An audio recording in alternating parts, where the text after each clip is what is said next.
Hello everyone and welcome back to another tutorial from Finance for Beginners. Today I'm going to show you how you can clear your Dapp browser history on the Trust Wallet application.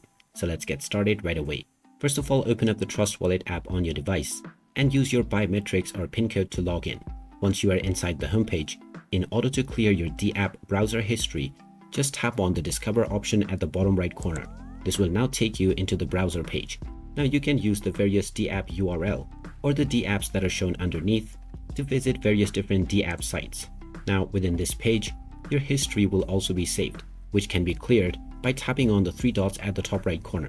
You will now see the history option, so just click on it and now tap on the trash can icon at the top right corner.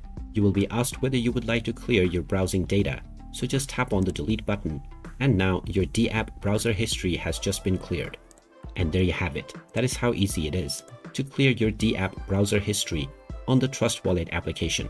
If you find this video helpful, don't forget to hit that like button and subscribe to our channel for more useful tips and tutorials. Thanks for watching, and I'll see you again in the next one.